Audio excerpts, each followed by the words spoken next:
And today we're talking about Jim's newest offering, the Omega 50 lead, which is basically an everyman's kind of amp. It's great for country, middle of the road, rock, or even your jazz fusion, contemporary Christian. This amp does it all. Let's take a listen to some of the sounds in it right now. And a little bit about the guitar I'm using for the first. This is a Darrin Matney B Bender guitar, and I'm using a vintage tele stack, vintage strat stack, and a mini bucker connected to a 5-way switch with your standard volume and tone controls. So no weird electronics. I want to start by saying that there are no effects that I'm running outboard other than a bit of reverb. So there's no delays, no chorusing, no compression.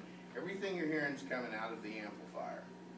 Let's start with the clean tone first. The clean tone that I've noticed about playing the amp and talking with Jim is very responsive to things like volume control swells,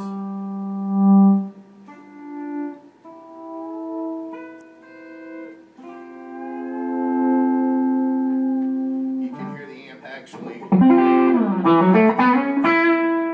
get a bit more bite, and I'm rolling down maybe 2 clicks. So the amp softens up, and I'll take the pick and store it somewhere. And as you'll notice, you can hear a nice little bloom with the volume and the tone as I'm doing the chord voices. Like I said earlier, the amp is great for take country, which is kind of my forte in the business. So let's run off some country riffs. Some a la Jerry Reed or Brent Mason or your typical Nashville thing with the tele pickup in the rear.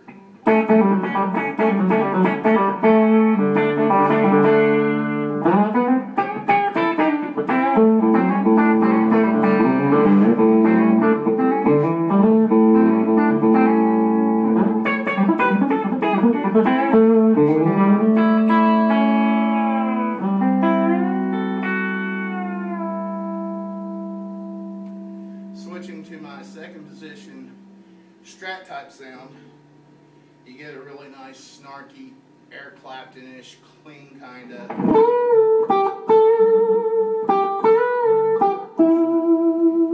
if I want to do the Mark Knopfler thing,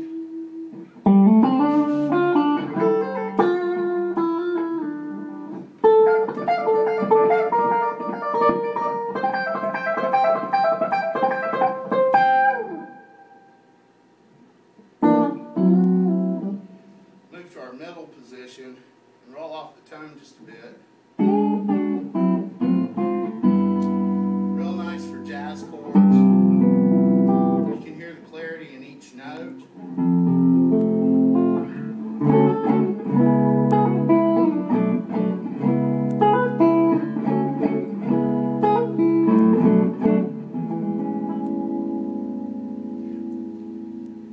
And then going to the neck position for your George Benson type of stuff.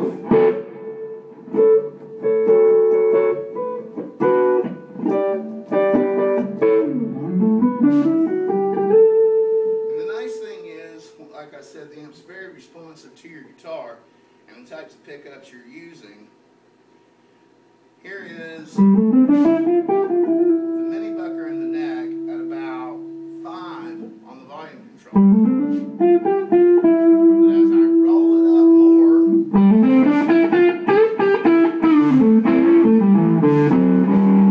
you get that nice Texas sort of breakup.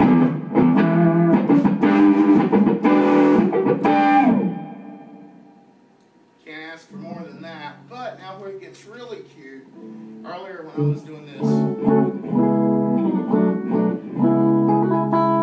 nice, pretty, I hit the switch to go over to the overdrive channel.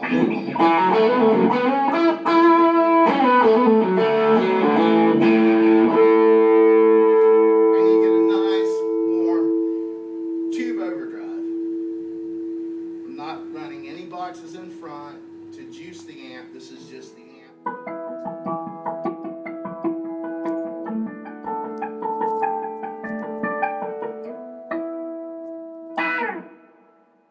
If you've noticed, we've switched guitars.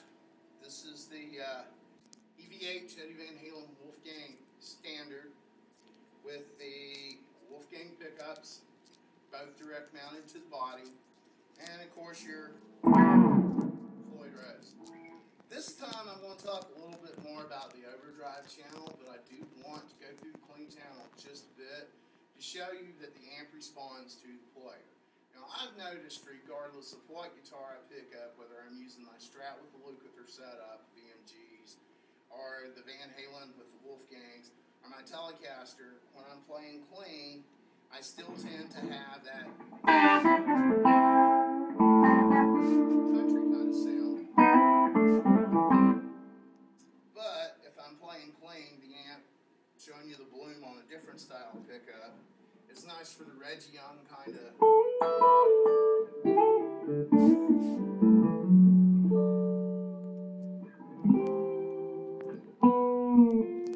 swells.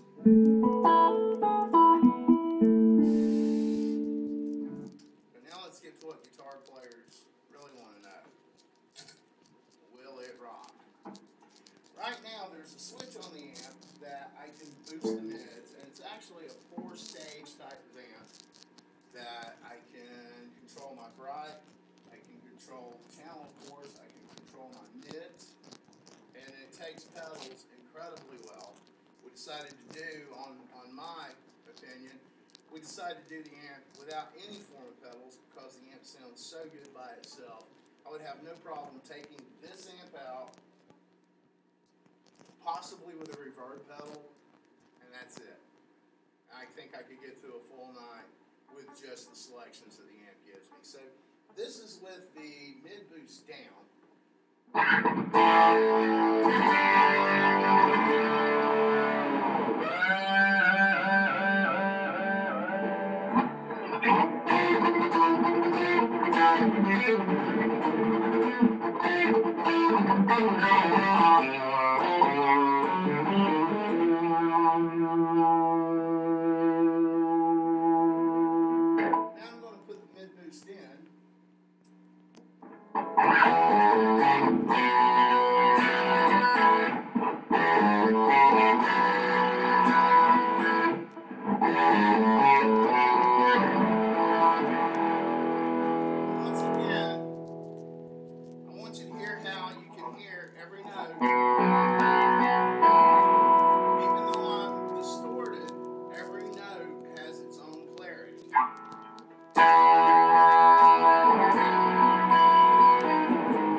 Through his whole chains of effects and stuff. And that's one thing that I'm noticing as I'm playing some Rush type stuff. I'm not missing effects whatsoever playing this amp. Another key feature about the amp is the preamp boost.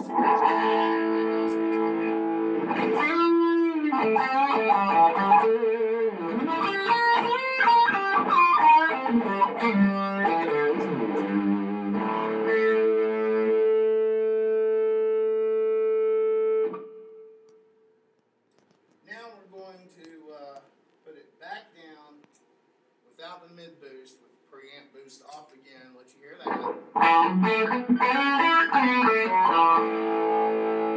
going to activate the preamp boost.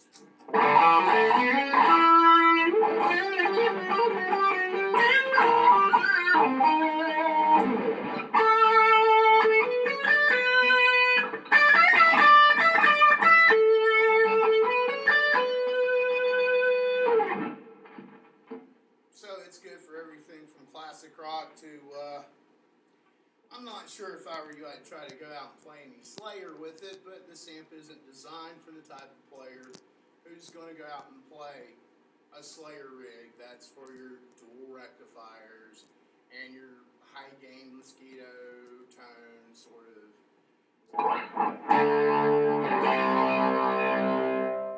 Now let's go into the neck pickup position. And once again, I have the mids off, the mid boost off, with the preamp boost on. So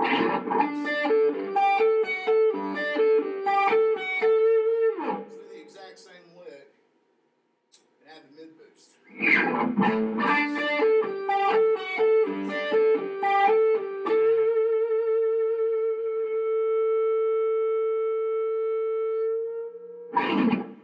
There's no sustainer on this guitar.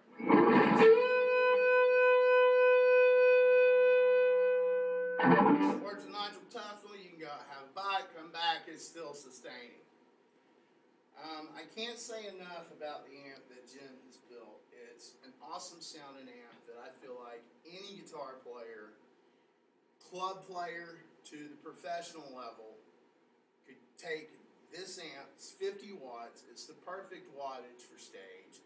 I've noticed in other amps that I've used, 100 watts are normally way too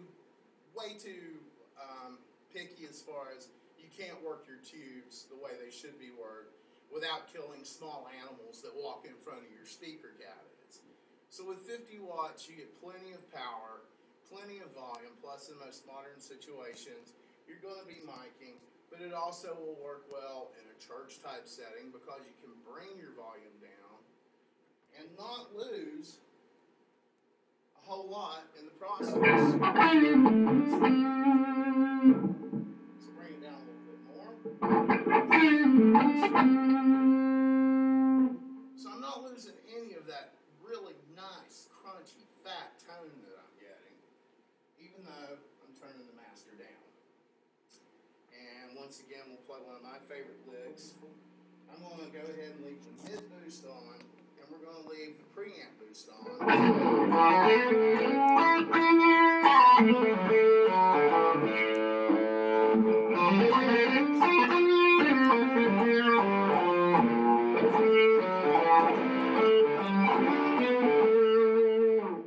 Larry Carlton in a nutshell.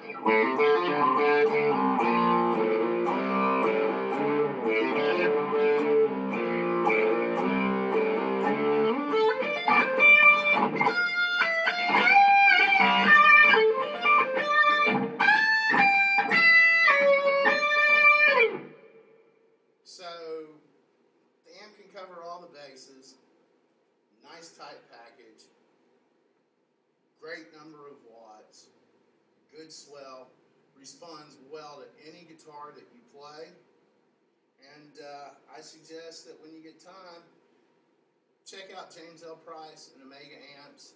You won't be disappointed at all. It's going to be your favorite amp, I guarantee it.